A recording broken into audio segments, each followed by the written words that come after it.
proseso.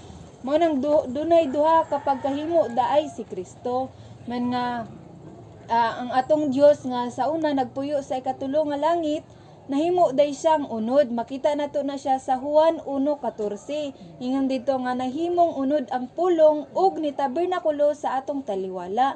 Mao ni siya si Hesukristo. Si Hesukristo nagpuyo siya sa kalibutan sa 33 ug tunga ka tuig. Unya sa usa ka adlaw ni ana gilansang siya sa krus tungod kay sa atong sala, sa akong sala niya, sala natong tanan. Diba, gipatay siya sa krus, gilansang siya sa krus. Nya, sa gilubong siya, wala day siya nagpabilin sa iyang lubnganan. Kay sa tulo ka adlaw ni ana, nabanhaw siya.